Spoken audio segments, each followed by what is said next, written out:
Welcome to another episode of the What Are We Doing show, the live show here with Pursuit of Purpose. I'm Rob. I'm Chuck. And our series, this is going to be the first installment of a new series, and the topic is Adoption. So a lot of times when you mention the word adoption, there's a lot of feelings just attached to the word. Right. A lot of times you'll notice that when you say, when you hear a person say, I was adopted, then you'll see other people on the other side of the conversation tilt their head and go, oh, Yeah. or as if there's some kind of pity behind it, or sympathy, or some sort of charitable feeling towards them. Well, it definitely comes with assumptions. Yes. Like, what must your life have been like that you had to be adopted, and which, we'll explore more of this as we go. We're in general topics at this point, but absolutely, there is a kind of a common reaction or reactions that we see from people. Isn't that fascinating? So I'm curious, what's your experience, if any, with adoption? Have you, do you have any friends that are adopted, any family members or anything like that? Yes, most definitely. I have one sister and she is adopted. Oh, yeah. So I was 4 and then this crying little intruder came into my world, and I had no anticipation at all because obviously my mother wasn't pregnant, but I was just 4. I didn't know what was going on. But yeah, she's been in my life her whole life, and it's wonderful. Yeah, we have a good friendship, and everything is wonderful. They, for various reasons, this is later I learned, we had conversations. I had loving parents. They definitely wanted a daughter. And they also wanted to explore that option, and it worked out beautifully. So you were 4 years old and introduced to a new sister. Yes, with no warning, none. They didn't even let you help in the process. No, exactly. I guess being 4, they didn't have any confidence in me. I don't know. I wasn't much of a participant. I was told to adapt to the adoption. How about that? So fascinating thing. Because you were 4 and as you grew up, did you feel any resentment towards, it's actually, even for non-adopted kids, older siblings often feel resentment towards the younger sibling. Oh, totally. But did you have those kind of things? Absolutely. There was another human in the house taking attention away. Right. How dare she? Sucking up all the air, the food, and the attention. That's right. What is this? Adopted or not, man, that is not going to work. You're in my space. You're in my space, taking my stuff. And so, yes, absolutely. And I treated her terribly, just like siblings are supposed to. Exactly. Yes. Helped in her development. Totally. You taught her how to be tough. She's a winner to this day. You're welcome. Well, I hope she gets to see this episode. Right. I would be really curious. Have you guys discussed that since she's been an adult and you've been an adult? Have y'all had any conversations about that? About her being adopted and your childhood and her childhood and how it all came to be? We have lots of fun stories about that. You want to hear a few? Yeah. Well, I'd be curious to know, how does she feel about having been adopted? Oh, she's perfectly fine with it. Okay. Yeah, she's actually found her birth mother, and they have a relationship. And, that's when you come into more information about, what happened and all those things. And she's actually made contact with her birth father, although he has denied that. Oh, wow. That he is hers. Although here's the odd thing, he and her oldest son look terrifically similar. She's like, wow. Well, that's obvious. She's actually made contact with his 2 natural daughters, which are obviously her half siblings, and had to basically kind of tell them the story about how it happened. It wasn't a relationship. It was a moment. And here she's conceived. And so I'm not going to go into details for the sake of a live show, but she's looking at the sisters. She's telling them the story. One of them gets it. The other one is like, no, not my dad, not my dad. She goes, well, it's one of 2 things, ma'am. I don't know the half sister's name. Either your dad was just partying like everybody else, or he did a bad thing. Either way, here I am. And so, but that ability to have a conversation about what could be very uncomfortable truths about I guess you could say genetic origins, right? Speaks to the confidence that she has, and I like to think that came from the family that my parents were able to provide. That she grew up a very confident person, believing in herself, and all of the things that a young little human, especially a daughter, should. Right. And I did my best to pound that self-esteem into submission like an older brother should, right. which I think has caused her to be tough. And look at now, she's able to stand up to the truth and to handle it very, very well. So there were no secrets. She knew the word adoption from the earliest of ages. Little side funny. My parents were kind of taller, dark-headed people. So here's this dark-headed daughter, okay, and then I was the natural birth, and I was toe blonde-headed, with all my little long blonde hair. And so people would come up to me and go, "Is this y'all's adopted son?" And I would be like, "No." And my sister would be, "No, it's me." She was so excited. But it made for a beautiful family. So there's some story on my adoption end. What do you have to share about? No, I love those stories. I think that's great. And I'm curious now, what does she do? How is she as far as an adult? Mm-hmm. I mean, what does she do now? She manages a museum in Colorado. It's a Western art museum. And so she now, she's been in other industries. She was in the publishing business for a little bit. But now she has this one of many connected summer museums right there in Southern Colorado. And she's it. She markets their products. She does all the things that a museum does, and has her advanced degrees and all kind of fun stuff. So she obviously experiences a level of success. Yes. That's excellent. And she gone on to produce her own kids and all those things. All those things. Has 3 children, and all of whom are adults now, and various capacities of effort. But but she's worked hard to make a name for herself in that industry. And so she communicates with other like museums all over the country, from north, south, east, and west. They've been all the way up to the Wyomings, all the way to Florida, down here to Texas. And there's a lot of museums. They're not all Western museums, but they have a kinship, and she's able to market her way in that business. She loves it. She eats it up. And so, yeah. Does she have any sort of function as far as advocacy for adoption? Does she talk about that, or does she influence anyone? Does anyone go to her asking her about it? I think there's been a few people along the way, maybe when she was younger and her younger friends were starting their families and were considering expanding into the either fostering or adopting world. And I think there are people who did come talk to her and say, "Hey, you got anything we don't know, any feedback, any information, or how to approach?" I think that's happened a few times. Like, "Hey, we have this child in our home, and we need to start telling them the truth. What do you suggest to be the best way to do that?" And so they grow up, a very well-informed kid like she was. We didn't hold anything back.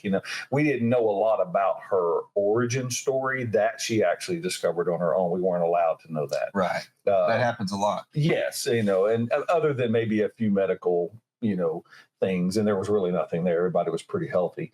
But as far as like where people lived and all that, so really it was just the concept.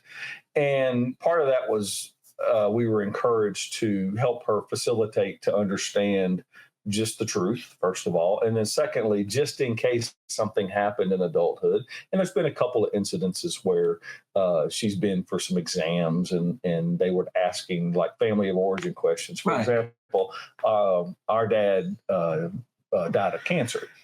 And they said, "Oh, you've had cancer in your family." She goes, "Not my biological family." So she has to explain that. Right. And, with good confidence, like, no, I'm not associated with his genetics, so you can just take that off the list. Yeah. That's a fascinating thing. I mean, my family and a lot of the experiences we have with adoption and things. And then I myself have that similar experience. I never knew my father until I was grown. Mm-hmm. And I would say that it is extraordinarily important, much like your parents did for your sister. Mm-hmm. It's extraordinarily important to raise kids with the truth, to tell them the appropriate truth, mm-hmm. but the whole truth. Right.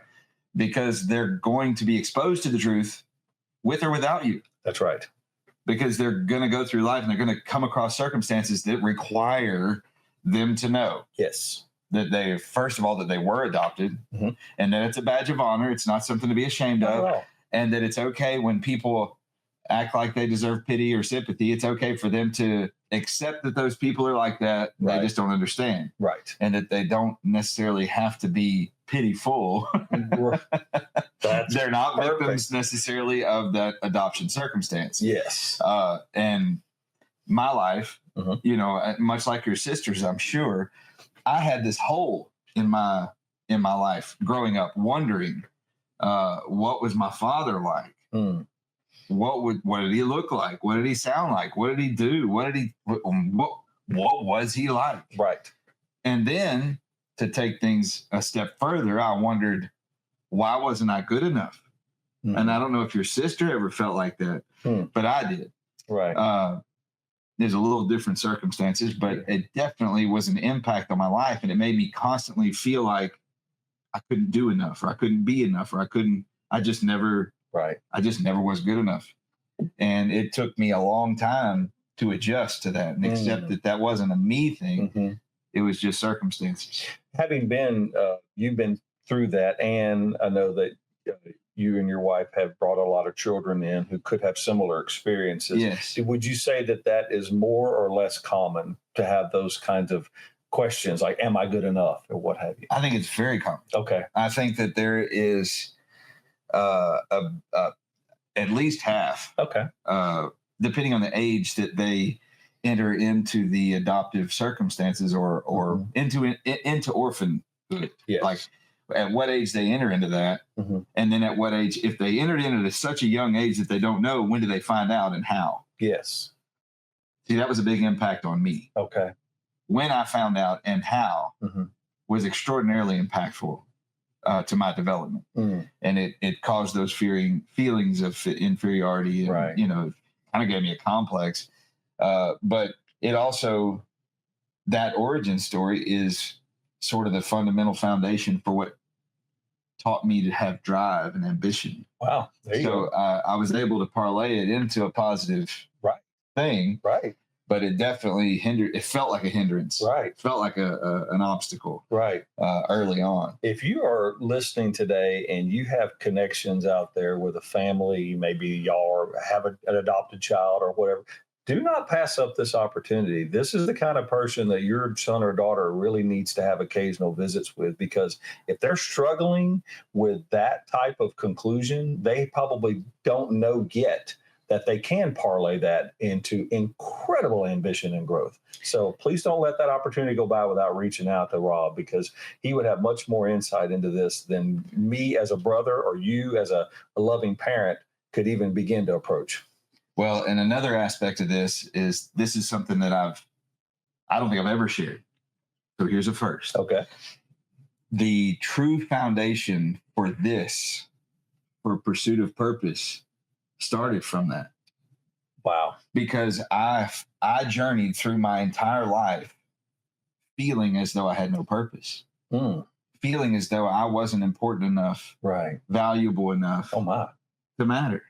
Wow, that's so so in my youth, I didn't know what I wanted to be because I didn't feel like I was necessarily good enough to be anything. Oh, wow. And it's hard to see how could a person feel any differently when they weren't worth keeping. Yeah. Yes. So that's a real possibility for kids in an adoptive environment, an orphan, if you will. Yes. And that's something as an adoptive parent to take into consideration. There's another aspect. There's a lot of aspects to this to consider, but I will tell you that being an adoptive parent is one of the greatest missions your life can have, because you become a resource to give that sense of purpose and value to a kid, and you get to do it by choice. Yes. You get to choose them. And that is enormously important. Right. There was a lot of other aspects to my childhood that played into it, not just the adoption, but you have an interesting perspective because you were the genetic child of two parents that adopted another. Right. So I had the opposite. Yes. I would have more like your sister. Yes.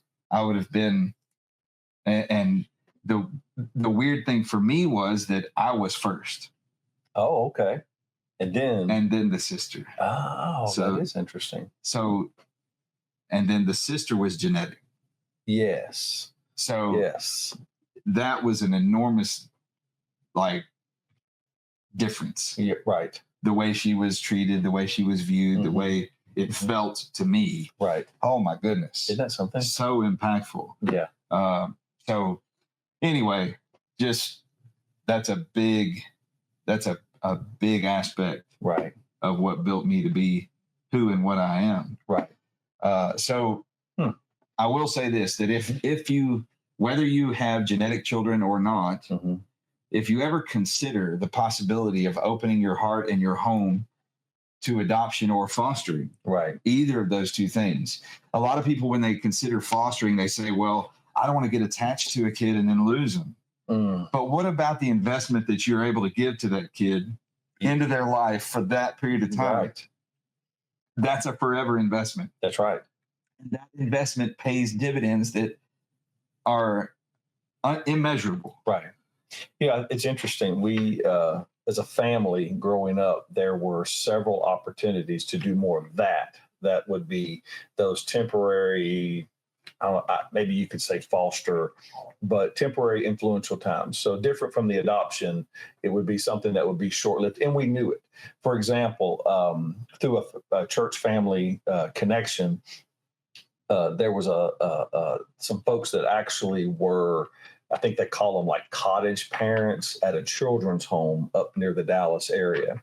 And they had a connection to our family in Lake Charles. And so in the summertime, they had certain kids, probably demographically picked. So here we were, preteen boys, 10, 11, 12, where they would pick boys our age and bring them home, and we would have them stay in our homes and other fellas' homes. So we would all do, camps together and play sports together, do stuff in the summer, that they could do where they were, but they kind of got, a little bit of a different experience. And sometimes they would come back for Christmas. We would help them with, they would participate with things like that. And we all became pretty good buddies. Later on, we would see each other in later teens and other things like that.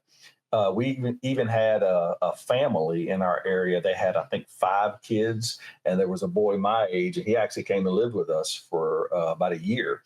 They needed to place some of these kids, and so that's a little bit of a different scenario. But and then he and I think 2 of the siblings got adopted by a family, but they were able to stay with us. So there was a lot of that kind of traffic around, a lot of that type of activity, and they were all great guys and great. And some of them, we didn't have so many of the girls come with us. They stayed with obviously other girl families, just for appropriate reasons. But we would all get together and our youth group and things like that through the summer, and it just gave them a total different experience. And I don't know, I found it kind of fun, Right. So anyway, there's all kind of way I've shared that story just to share with our friends and the audience. There's all kind of ways to do this, and whether it's church or groups like Buckner, or whether it's other families that you guys may be aware of, because I know you and your wife have a lot of children. Y'all may know other families, and getting these kids together, just giving them experiences and exposures to healthy interactions. I mean, we're setting up winning scenarios, because they could still be struggling with those things you struggled with, and they may or may not share in the moment. But later, as confidence builds, like they may come to you and say, and they may not even know your story. They just know you as Mr. Rob. And then one day they're talking and they say something, you go, well, I think I have something that might help you with that. Really? Boom, you drop your truth. And they're like, really? You're like, yeah. And so don't be shy on the influences you could have, friends. Yes. And there is not a scenario out there where you don't have something to offer. Absolutely. These kids, and the fascinating thing is, a lot of people who think about adoption, they think about adoption from impoverished third world countries and things like that. They don't realize there are American kids as much as more than any Right. Our kids need help first. Yes. We have kids here, right here in our own backyard. Right. Right here in the Golden Triangle, we have hundreds of kids. Yes. Who need and want love. Right. So many, this is big picture a little bit, friends, but there's so many resources that are able to be shared, not only in our country, but all around the world, but they start right here in our country. So if we can invest some positive energy into our growing population, meaning the children who are going to grow into adulthood and what we hope will be, just self-esteem, contributing people, building, having their own families. Well, that energy can then radiate to other areas. Maybe they can go do mission work, outside the country. But I agree with you. Our church used to do a lot of regional type of things. We would go to different areas, some in Texas, some in New Mexico, some in Louisiana, and participate. And it would be a lot of kids around, probably had struggling family of origin situations. And we would just spend, say, a week or 2 weeks with them, just, doing what would be kind of like Christian youth camp type stuff. And I'd like to think that those deposits, as well as other deposits, maybe their public school, maybe other things in their area after we left, kept the momentum. And they were able to actually help contribute to helping their own community as well as our country as a whole. So, yeah, start right here in the States, man. There is plenty of opportunity. And here's what I'll say, that this is super important to understand, to grasp this concept. These kids that we call orphans, that are in need of a person, a parent, a mentor, they're kids now, but they're going to grow up. Whether you give them attention and love or guidance or not, they're going to grow up. And when they do, when they age out, they are turned out into the street. Yes. And then they become whatever the next phase of life holds for them, they become that with or without your influence. That's right. So a lot of times when people talk to me about adoption, they'll ask all these questions and then they feel intimidated and they think, well, what if I can't afford it? What if I don't have the right environment? What if my home is not nice? What if I don't have a lot of money? What if? Well, what if all you have is a word? Yeah. What if all you have is kindness? What if all you have is time? And what if you barely have time? It doesn't take much. No. How much time does a typical parent spend with their kid anyway? Right. Not a lot. Not much. And not after certain ages. It's a few hours, a little bit in the evening, and then we start all over. What matters is the influence you're able to impart on them. So if you have enough love and kindness and willingness in your heart, all it takes is a little bit of effort, a little bit of energy and commitment to do it. And if any of you out there see this video and would be interested in participating, get with us. We will help you out with the resources and facilitate you being in contact with the right people. Yes. To put you in the right environment to allow you to use whatever it is you have, whether you want to get involved with mentoring, whether you want to get involved with an actual adoption, or maybe become a foster parent, whatever that may be. Right. There's a process for all of that. And there are people right here in Southeast Texas that are more than willing and able to help you. Right. Because they see it every day and it's where they work. It's what they do. They are looking for people like you. Right. To help a kid. Yes. Please don't think you have to have something mastered to be a participant. That is not so. Those resources that Rob's referring to, they actually have classes and they have other materials to help fill in the gaps of, because if you might be sitting there thinking, well, I mean, it's not that I don't care about kids, but I don't know where to get started or I wouldn't know what to do. That can be learned. That is something that you can develop, that you can definitely begin to share. So don't let what you think might be a lack of knowledge psych you out, intimidate you away from helping. And again, it doesn't have to be dramatic. It just needs to be a participant, but it could grow. And matter of fact, for example, I'm on the board and a participant in a Christian youth camp. Been doing that for over 30 years. And I know that there's kids that are come through for the 1 week I have them, to just be something, be a mentor, be a person who has expectations. Like, hey, no, I'm sorry, you need to you need to make your bed. And they may gripe about it, but somebody's giving them healthy attention and they know it. And it just could be that simple. And then the other things indirectly, keeping units like a Christian youth camp, keeping it going, just like when we contribute our time and energy to something like Buckner, keeps that energy going because the need isn't going away. So we're going to keep this going. We're going to have several parts to this series, and we're going to invite some people that are in the adoption industry in different aspects. And I may even invite some of my own adopted kids to come on the show with us and talk about their experiences, pull some skeletons out of our closet, you know what I mean? But, and then at the same time, we're going to go both directions. I'm going to see about inviting some people from Buckner on here. And also we have a daughter who works in the foster care industry, works in the kind of the more difficult side of that circumstance. Kids that have been removed a lot of times from homes and are working their way back in, or different things. And there are so many ways to help. And if you have the heart, if you have the will, if you have anything in you at all that pulls you towards that, then just do it. Yeah. All it takes is a decision. Right. So, and here's the promise I'll make you. Ironclad promise.